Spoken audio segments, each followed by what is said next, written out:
Assalamualaikum sahabat, bagaimana keadaan kalian hari ini? Kami doakan semoga sehat selalu. Ya'juj dan Ma'juj.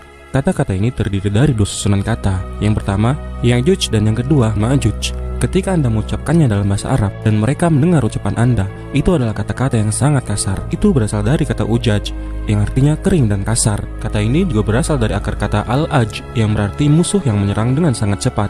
Maka kata Ya'juj dan Ma'juj berarti kering dan kasar di alam. Dan ketika mereka keluar, mereka akan keluar dengan sangat cepat hingga Anda tidak akan sanggup berdiri di hadapan mereka. Anda harus lari dari mereka. Itulah yang diceritakan para ulama tentang pengertian Ya'juj dan Ma'juj. Ya'juj adalah satu suku, sedangkan Ma'juj adalah suku yang lain, tapi mereka saling terhubung. Dan mereka adalah manusia seperti kita, benar-benar ada dan hidup menempati bumi saat ini. Mereka telah hidup dekat dengan masa Nabi Musa alaihissalam dan pada era seorang raja besar bernama Zulkarnain.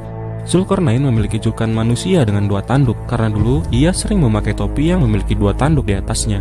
Zulkarnain adalah raja yang memiliki kekuatan luar biasa dan ia adalah seorang hamba yang benar-benar adil, salah satu yang terbaik yang pernah ada di bumi. Ia memiliki banyak kekuatan dan otoritas hingga kerajaannya mencapai hampir seluruh dunia. Mengapa dikatakan hampir? Karena ada bagian dunia di mana peradaban belum mencapai bagian tersebut hingga hari ini. Tapi apapun yang ada pada masa kerajaan Zulkarnain, dimanapun peradaban berada, ia memiliki kekuatan hingga sampai ke sana, hingga tidak ada satu peradaban pun yang luput dari jangkauannya. Dan Allah Subhanahu Wa Taala berbicara tentang Zulkarnain pada surat Al-Kahfi bahwa ia telah mencapai tempat yang sangat jauh. Ia telah mencapai seluruh bagian bumi untuk mencari tahu siapa yang berada di sana, untuk melihat siapa manusia yang tertindas, siapa yang berbuat baik untuk diberi hadiah, dan membawa keadilan di antara masyarakat. Dengan secara fisik, ia pergi bersama pasukannya, pergi kemanapun sejauh mungkin. Itulah yang ia lakukan semasa hidupnya, mengelilingi dunia dan berbuat keadilan dengan memuji Allah Subhanahu Wa Taala dimanapun ia berada. Suatu hari ia pergi untuk menegakkan keadilan, dan ketika ia sampai, Allah telah menjelaskan di dalam Al-Quran. Hingga apabila dia telah sampai ke tempat terbenamnya matahari, dia melihat matahari terbenam di air yang berlumpur, dan dia mendapati di situ ada segolongan umat. Tempat yang ditemukan Zulkarnain bukanlah tempat biasa. Ini adalah danau yang berlumpur panas. Beberapa mengatakan ini adalah larva panas. Allah lah yang lebih mengetahui. Di sana ia menemukan sekelompok manusia di mana tidak ada lagi daratan yang bisa dijangkau. Ketika ia sampai, artinya Zulkarnain telah tiba di tanah terjauh di mana tak ada seorang pun yang mampu melebihi itu. Tak ada lagi peradaban setelah masyarakat ini. Itulah yang ayat ini bicarakan. Zulkarnain menemukan lorong di antara dua gunung di mana orang-orang itu berada. Namun, ia tidak bisa berbicara dengan orang-orang tersebut karena mereka sangat terisolir dari semua peradaban. Mereka sangat primitif dalam bahasa dan hampir tidak mengerti apapun yang Zulkarnain katakan kepada mereka. Kemudian masyarakat ini berkomunikasi dengan bahasa tubuh mereka, yang mana setiap orang pasti mengerti bahasa ini, lalu menyampaikan pada Zulkarnain bahwa Ya'juj dan Ma'juj telah membuat banyak kejahatan di bumi. Ini artinya suku tersebut telah berinteraksi dengan Ya'juj dan Ma'juj. Ya'juj dan Ma'juj telah banyak berbuat kekacauan terhadap mereka, menjarah, membunuh, memperkosa, dan menyebabkan banyak kerusakan. Bisakah kamu menegakkan keadilan di sini? Mereka mulai memohon kepada Zulkarnain.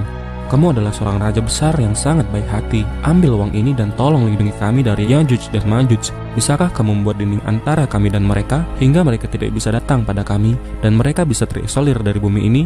Maka Zulkarnain menjawab, apapun yang telah Allah limpahkan padaku, itu jauh lebih baik daripada uang kalian. Aku akan lakukan ini untuk mencari ridho Tuhanku. Yang aku butuh dari kalian, kalian bantu dengan tenaga. Aku butuh banyak dari kalian untuk membantu pekerjaan ini. Pasukanku tak akan cukup kuat. Bantu aku dengan kekuatan kalian, bawakan besi untukku. Ketika ia telah membangun dinding di antara dua gunung itu, Zulkarnain benar-benar membuat dinding besi dengan begitu kokohnya. Ia menyatukan setiap besi-besi itu dengan api yang mampu melunakkan semua besi di bumi. Zulkarnain tahu teknologi yang ia gunakan. Dinding ini benar-benar besar yang terhimpit antara dua gunung hingga ketika Ya'juj dan Ma'juj datang, mereka terjebak di dalam dinding ini hingga tidak bisa keluar. Dan Allah Subhanahu Wa Taala berkata di dalam Al-Quran, mereka tidak bisa memanjat dinding ini dan mereka juga tidak bisa menggali dari bawahnya. Zulkarnain membuat tembok pelindung yang sangat kuat, kedap air dan tidak ada yang bisa menembusnya ataupun meruntuhkannya. Walaupun dengan senjata sekalipun, ia tahan dari serangan apapun. Dan ketika Zulkarnain memandang kepada orang-orang yang sedang memandang tembok ini, mereka berkata, wow, ini benar-benar tembok yang kuat. Lalu Zulkarnain berkata pada mereka, ketika janji Allah akan datang, yaitu hari kiamat, maka Allah Subhanahu Wa Taala akan meratakan dinding pelindung yang tidak ada manusia yang mampu menembusnya ini, dan janji Allah itu pasti benar-benar akan terjadi. Kini hanya Allah yang tahu di mana tembok Ya'juj dan Ma'juj berada. Tapi jika Anda ingin tahu di mana tembok ini berada, bersumber dari tafsir yang telah kami baca, namun tentu Allah yang lebih mengetahui. Tempat ini telah diindikasi di sebuah tempat asing di kutub utara atau kutub selatan, jauh dari peradaban manusia saat ini. Ketika Zulkarnain meninggalkan mereka di dalam tembok itu, jumlah mereka amat sangat banyak. Mereka saling mengerumuni satu sama lain, seperti ombak besar di lautan, dan jumlah mereka terus bertambah hingga hari ini, terus dan terus bertambah hingga saat tembok pembatas itu dihancurkan. Di dalam Sahih Bukhari dan Muslim diceritakan, Nabi Muhammad terbangun di suatu sore. Ia sangat khawatir dan terkejut. Kemudian ia berkata, "La ilaha illallah, celakalah bangsa Arab, celakalah bangsa Arab dari iblis yang telah sangat dekat." Sahabat bertanya, "Ada apa ya Rasulullah?" Maka Rasul menjawab, "Dari dinding Ya'juj dan Ma'juj telah terbuka lubang sekecil ini," sambil membentuk ukuran sebesar cincin dengan jarinya. Kemudian Zainab radhiyallahu anha bertanya, "Ya Rasulullah, apakah kita akan dihancurkan secepat ini, sedangkan masih banyak orang-orang soleh di sekitar kita? Ada engkau, ada para sahabat, dan ada semua orang-orang soleh ini." Nabi menjawab, "Benar, kau bisa dihancurkan walaupun ketika orang-orang soleh berada di sekitarmu, yaitu ketika ketidaksenonohan dan amoralitas menyebar terlalu banyak di muka bumi, maka Allah akan menghancurkan semua orang termasuk orang-orang soleh di antara mereka." Kembali ke kisah sebelumnya, ada alasan mengapa Ya'juj dan Ma'juj tidak bisa keluar dari tempat kurungannya. Pertama, mereka adalah manusia yang sangat primitif. Teknologi yang mereka pakai tidak sama dengan teknologi kita hari ini. Mereka tidak punya komputer, pesawat terbang, atau persenjataan seperti hari ini. Dan mereka juga berada di antara dua gunung yang memiliki iklim yang sangat buruk. Ketika mereka mencoba mendaki gunung tersebut, mereka akan mati, hingga mereka tidak bisa berkeliling mengelilingi bagian atas tembok ini. Sebagian orang berpendapat, tembok ini berada di tembok raksasa Cina. Bukan, ini tidak berada di tembok Cina. Anda bisa melihat tembok Cina itu rusak, dan Anda bisa dengan mudah melintasi bagian sekeliling atasnya. Sebagian juga berpendapat bahwa Ya'juj dan Ma'juj adalah makhluk yang menyeramkan, pendek, punya mata yang menyeramkan seperti alien, dan lain-lain. Kalian tahu ini semua tidak benar. Tidak ada satupun hadis yang pernah menyatakan rupa mereka yang seperti ini. Mereka adalah manusia biasa seperti kita, berasal dari bagian yang paling tinggi dari bumi. Beberapa mengira mereka memiliki perawakan seperti orang-orang Asia. Kami pun tidak tahu seperti apa rupa mereka ini. Tentu hanya Allah yang Maha Tahu. Namun, mereka ini sangat-sangat rusak, lebih rusak daripada manusia yang ada dimanapun di sekeliling kita hari ini. Mereka makhluk amoral, tidak memiliki prinsip hidup, dan ketika mereka datang, mereka hanya akan menghancurkan, memperkosa, membunuh, menjarah, dan melakukan semua hal buruk. Nabi Muhammad SAW memberitahu kepada kita, Ya'juj dan Ma'juj akan keluar ketika Isa alaihissalam telah turun. Isa alaihissalam akan berada di sekitar kita, dan Allah Subhanahu wa Ta'ala akan mengutus Jibril untuk mengabarkan kepada Isa alaihissalam bahwa salah satu ciptaannya telah dilepaskan. Dalam hal ini Allah sedang berbicara Ya'juj dan Ma'juj. "Wahai Isa, bawa hamba-hambaku ke atas gunung dan bersembunyilah. Kamu tidak akan mampu menghancurkannya, mereka terlalu banyak." Kemudian Rasulullah SAW duduk di antara para sahabat. Kemudian ia berkata, "Untuk setiap satu orang yang akan berada di surga, 999 orang yang lain akan berada di dalam api neraka." Lalu sahabat banyak yang terkejut, lantas bertanya, "Ya Rasulullah, kalau begitu mungkin tidak ada satupun di antara kami yang akan masuk surga. Lalu siapa yang akan memasukinya?" Nabi berkata, "Jangan khawatir, setiap satu dari kalian ada di surga, akan ada 999 dari Ya'juj dan Ma'juj di neraka."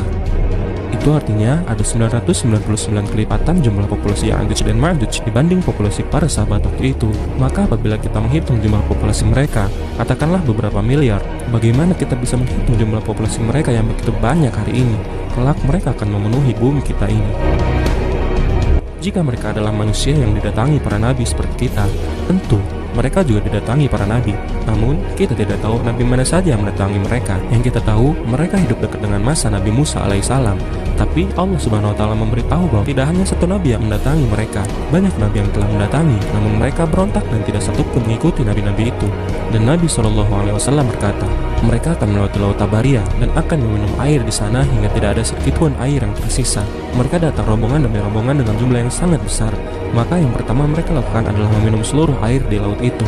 Hingga pada hari yang sama, atau beberapa hari kemudian, rombongan terakhir sampai di Laut Tabaria dan tak menemukan air sama sekali.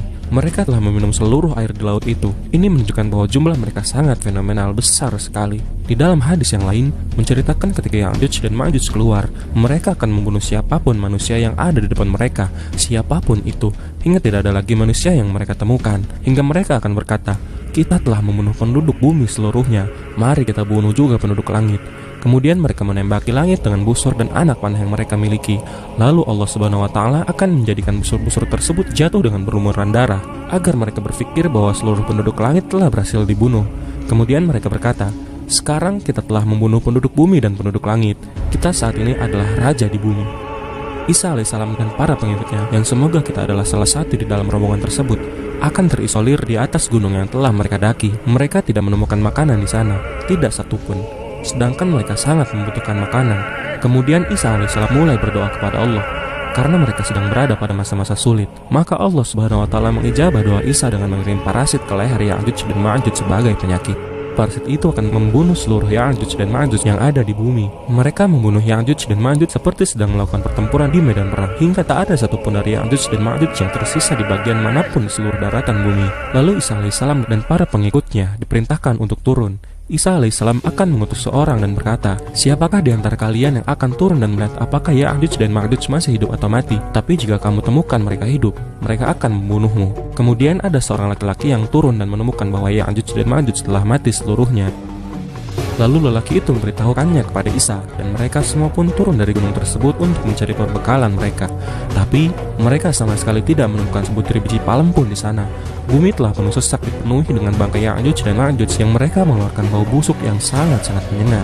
Kemudian Isa alaihissalam dan para pengikutnya kembali meminta kepada Allah untuk menghilangkan semua bangkai ini. Maka Allah mengirimkan burung yang memiliki leher besar.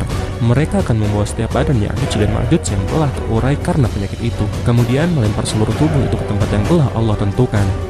Lalu Allah menurunkan hujan, menyuburkan tanah, dan menghilangkan bau busuk yang Ya'juj Ma'juj tinggalkan. Ini adalah fakta Ya'juj dan Ma'juj yang dalam waktu dekat akan terjadi. Kita telah berada di